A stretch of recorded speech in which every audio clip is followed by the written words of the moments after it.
Hi, I'm Norm Abram. Welcome to the New Yankee Workshop. But we have a treat for you today. We're going to go down to Nantucket and take a look at some of the New Yankee projects that we've built over the years. And then we'll discover this wonderful rustic French side table. So it's off to Nantucket and then Beveled side table. That's next right here in the New Yankee Workshop.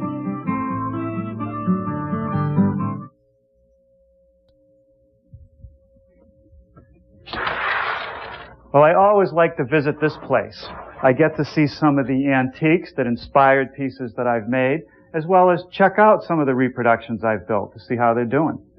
Now here's one piece. It's a pantry table. We found this in an antique shop over in England, just outside of London. You might recognize this piece. It's a Nantucket settle. All old, distressed pine. The one that I made was made with cherry. Now here's one of the reproductions that I did. It's a Victorian kitchen table made out of longleaf southern yellow pine. This is all reclaimed timber. It's beautiful wood, and it's really holding up quite well. Now over here on this wall we see a really distressed piece made out of pine. It's called an English server. And we actually found this in an antique shop in Cambridge, Massachusetts. And I was lucky enough to find some good old pine timbers to build a reproduction of that. Over here, one of the larger pieces that I made, this long table. It's about 10 feet long. It was inspired by a piece we found in Napa, California. The top is made out of some old planks, and the frame and legs, again, are the long leaf reclaimed pine. Over here, one of the painted pieces that I made, a break front cabinet, and that seems to be holding up pretty well. One of the smaller pieces and one of the few chairs that I've done is this shaker ladder back chair, and we actually set this seat in place, these canvas tapes, and that's holding up pretty well. A teak bar with louvered doors, and this has had a lot of use at parties here, and there's storage down below. But the piece I want you to see today, our next great find, is this French country table. Now, it's made out of some kind of hardwood, a fruit wood like pear or maybe walnut or cherry. It has these cabriole legs, which are very graceful, and a small storage drawer that, boy, I don't know what they were thinking. It's one of the ruggedest little drawers that I've seen. Very thick sides, solid wood bottom, but it does have a dovetail at the front making the connection. Now the top is interesting. It's thin. It's only about 5/8 of an inch thick. It's boards glued together, no breadboard edge, but they did do a little mold detail all around the edges. What I like about it is its size. It's just perfect as a little side table. So I think we'll take a few measurements, and this will be our next project. Well, I was able to pry away the antique from Nantucket so we could bring it here to the shop and really look it over. And at closer inspection, this piece is really rustic. Look at the top. The boards have kind of cupped. Someone's shaved away at it around this knot. This piece has a real wild grain in it. And I was surprised to see that the top is secured with nails, and then the holes were just filled over. Some of these boards are not even straight. They're tapered. For instance, this one is wider here than it is down here. When I started to look at these legs, I discovered that every one was different, a slightly different shape, and if I rub my hand on it, it's kind of wavy. It's not very refined. So this is definitely a very rustic piece. Now my prototype is a little more refined, but maybe it'll get some character with years of use. Made out of walnut, this top is 3 boards glued together, and I was able to make a nice groove around the edge, much like the antique.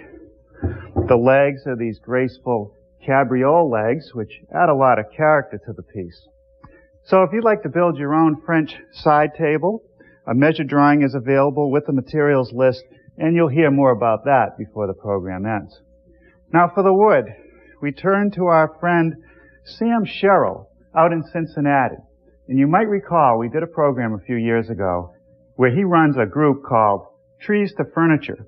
They go around looking for trees that might be a public threat or were knocked down in a storm. They're really urban trees. They bring in a portable sawmill and they slab it into boards, make it available to woodworkers. And look at what he sent me. These nice, thick pieces of walnut. And look at this one. Almost perfectly clear, not a knot. And that's very unusual for walnut. And to think that these boards, or these trees that he got this wood from, were moments from the landfill. Thanks, Sam, for sending us some more great wood. Now, after I take this wood and run it through my joiner and my surface planer, I get boards like this. These three will be the top for the table we're going to build today.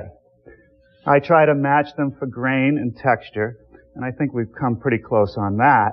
The next step is to joint these edges so that I get a nice tight joint when I glue it up. That's the trip to the joiner. Before we use any power tools, let's talk about shop safety. Be sure to read, understand, and follow all the safety rules that come with your power tools. Knowing how to use your power tools properly will greatly reduce the risk of personal injury. And remember this, there is no more important safety rule than to wear these safety glasses. A couple passes through the joiner should true up that edge.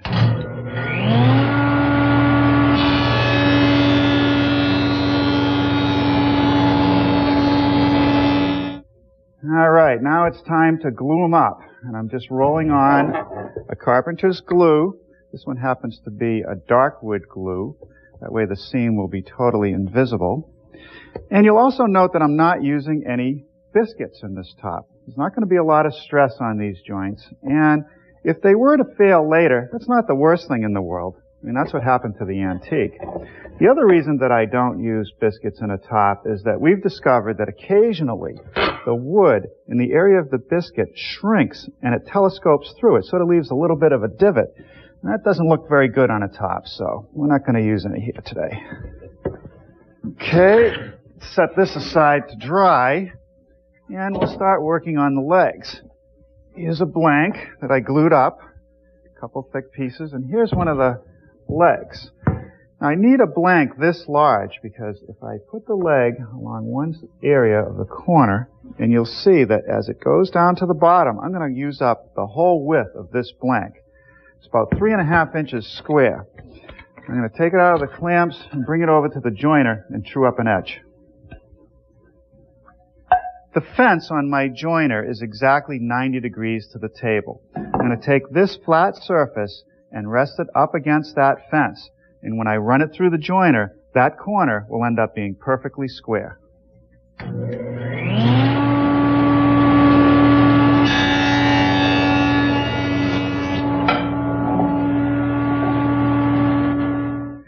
Now I have 3 edges the way I want. I'll put that jointed edge against the fence and rip it, and then run it again through the joiner.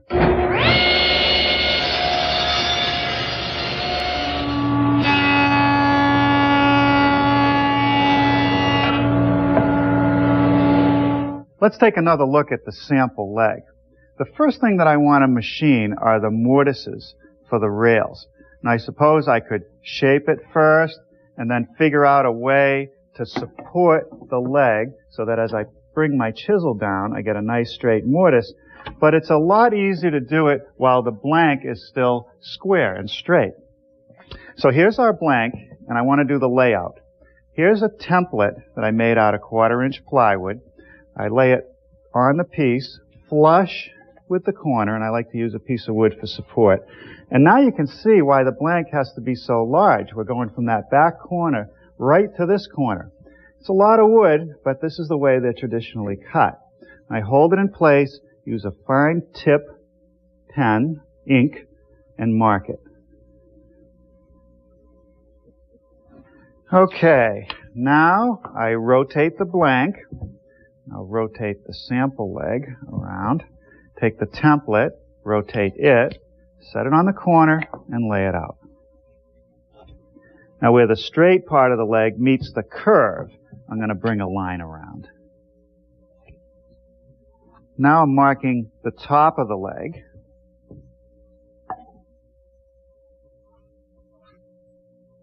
All right, this line indicates the top of the mortise.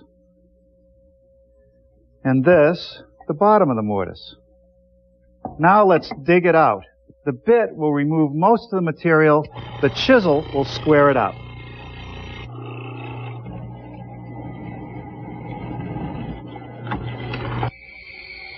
The first cut I want to make is to form this square portion at the top of the leg. So I've set up a straight edge as a fence and a stop. I'll run the piece in, it'll cut that face and stop just shy of the curve. Then I can rotate it and cut the other side. Now we'll just cut off the waste. Now I'm ready to cut the curved shape. And what I'm going to do is I'm going to cut this outside line first, and I'm going to stop just shy of the end. I'll shut the machine down, carefully back it out. Then I'll cut the other side, again, stopping shy, shutting down, backing it out. I need to leave those pieces on so they'll provide support while I cut the other side. I also want to cut this as accurately as possible. It'll save time in the final shaping of the leg.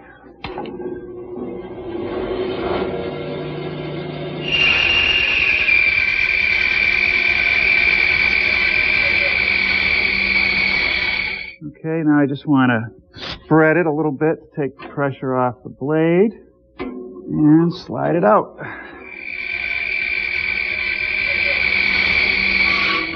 Okay, carefully back it out again. Now we have the support remaining that I need to cut the other curves.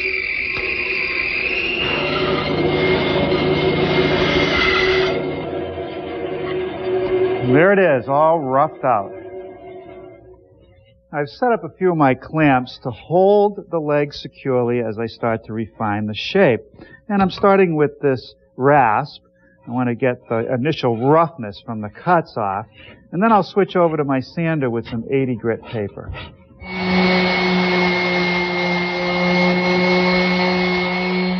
On the square part of the leg, I've taken a scrap block, wrapped it with some 80 grit, and I'll sand this totally by hand.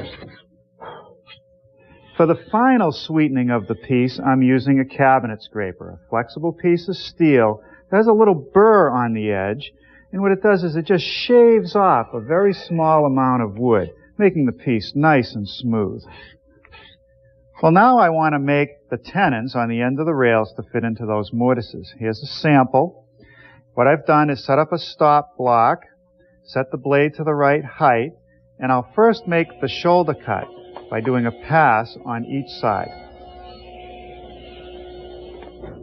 Now I've raised the blade 1/8 of an inch, and I'll nibble away at the top and bottom of each tenon.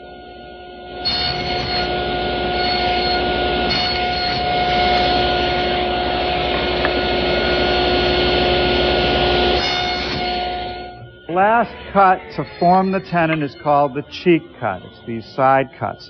And the safest way to do that is to use a tenoning jig.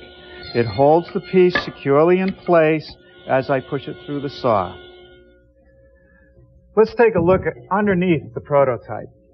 The back rail and the front rail both get 2 grooves. The one at the top is for the clips to secure the top, and the one at the bottom is for the draw supports. The side rails also need a groove at the top for some clips. Here at the table saw, I've set up the stacked dado for 1/4 inch width, 1/4 inch height, and I can run those grooves.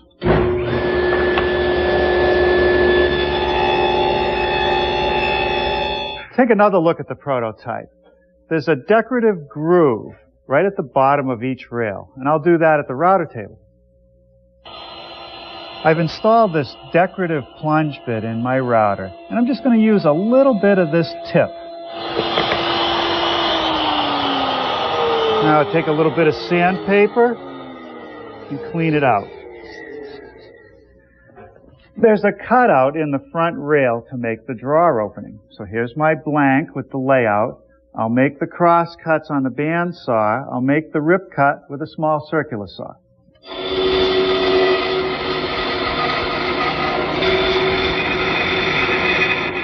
I've loosened the depth adjustment on the saw. I've set it over the line, make a slow plunge cut in, then go to the other side and finish it off with a handsaw.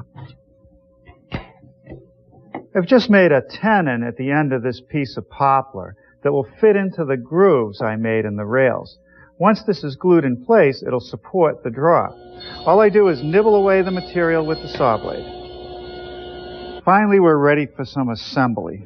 I've put some glue in the mortise and some on the tenon. And what I'm going to do is make two sub-assemblies first, the short rails.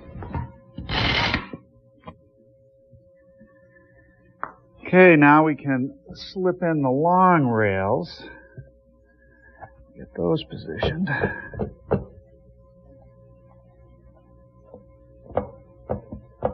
If the builders of that antique had glues like this, that piece would look a lot different today. Okay, now let's slip in these draw supports. Stick it in the back first. Bring it around.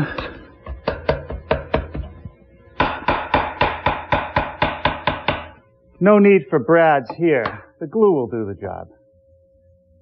Now on top of those draw supports, I'm going to put these 3/4 by 3/4 pieces of poplar, and they will guide the side of the drawer. And those do get bradded in place.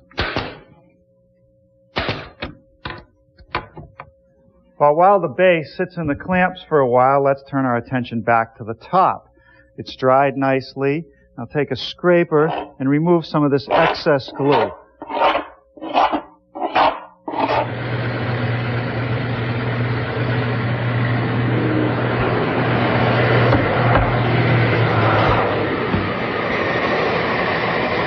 Now I could have sanded this with my random orbit sander to get all the joints nice and smooth, but this is where a wide belt sander comes in real handy. Makes the panel perfectly flat and even. Now, using my homemade panel cutter, I'll cut the top to size. I'll take another look at the prototype, and you can see that this decorative groove stops short of going through the end. I want it to stay within the perimeter. The way to accomplish that is to use the same decorative bit, except now I've added some lines on my fence which define where it has to stop from the edge. So I'll plunge the piece onto it and stop within the lines.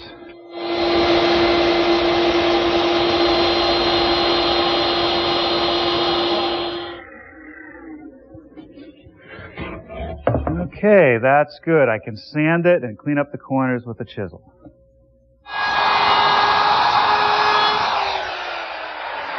Well, good morning. I'm getting started today, completing our top. I want to round over the edges. So for the top edge, I'm using a 1/4 inch radius bit. I'll do all 4 edges. For the underside, I'm going to raise the bit slightly for a little tighter radius. I have a couple defects in the walnut that I want to take care of. And I'm going to use a technique that I learned while we were in Tucson a few years ago at a place where they built furniture out of mesquite wood. Now, mesquite makes beautiful furniture, but as a wood, it has a lot of defects. So what they do is mix up 2-part epoxy, color it black, and just fill those holes. Once it sets up and you sand it off so that it's smooth, it either looks like a little knot or a vein in the wood or just a shadow line. Here I'm beginning to form a clip to secure the top. Now I'll cut it off.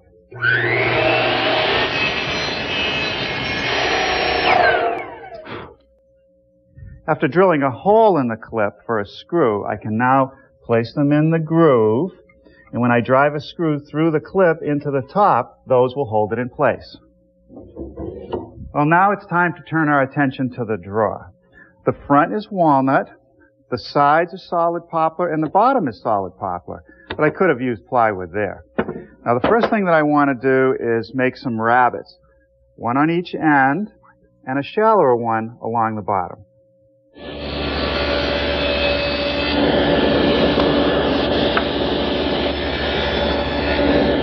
The parts of our drawer are connected with dovetail joinery. Through dovetails in the back, half-blind dovetails in the front. Now, I'm not going to use a fancy jig like this. All I'm going to use are some basic hand tools, a router, and a straight cut-in bit. Now, here's the drawer front, and I've already started to mark out where I want the pins. Made this little template. It's 11-degree cuts, which is typical for a dovetail. So I mark the half pin. In the center, I'm going to have a full pin. And then on this side, another half pin. Now, to get the depth of that, I'm going to take my side pieces, put one in the rabbet, one on the back, and then take a utility knife and make a score line. Now I want to transfer those marks to the score line. Now I'll be able to remove the bulk of the material with my router.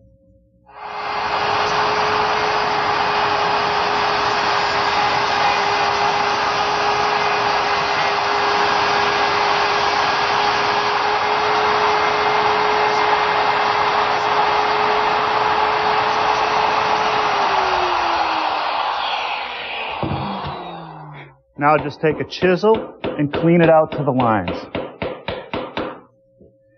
At this point, I can take my side piece and mark it out to cut the tails.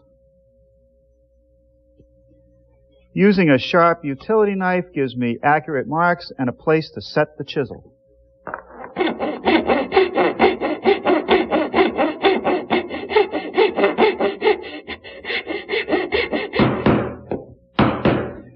Your only option here is to remove this material with a chisel, but be patient. With a little patience, you get a nice hand-cut dovetail joint. Now we need grooves in all four pieces to receive the bottom.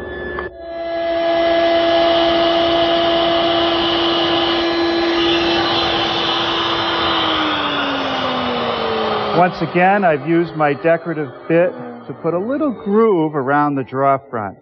Now I'll round over the edges.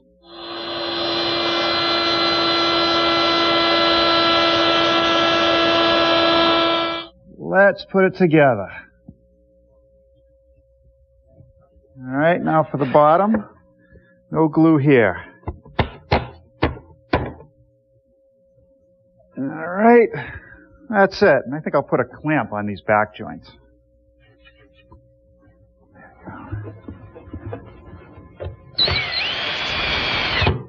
All right, this piece is ready for the finishing room. I think one of the nicest finishes for walnut is a Danish oil. This one has a little bit of walnut pigment in it, so it'll make the piece a little bit richer. The idea is to flood on a coat, let it sit for 15 minutes or so, put on another coat, let that sit for about 20 minutes, and then wipe off any excess. After 8 hours, you can give it a light sanding with some wet, dry paper, and apply another coat using the same process. The more coats you put on, the richer it'll look. Well, here it is, our French side table with several coats of that Danish oil. And that walnut is really starting to look rich. It's a very elegant piece, just the right size. I think I'm going to use this next to my bed as a bedside table. Now let me show you what we're going to build next time. It's right in here. It's called a wall-mounted tool chest. The idea is to get the tools up off the floor, organize them, make it safer to get to them, and keep them from banging into one another. And there's plenty of room for all your tools. It's a great project for the workshop, so I hope that you'll join me next time and build one together right here in the New Yankee Workshop.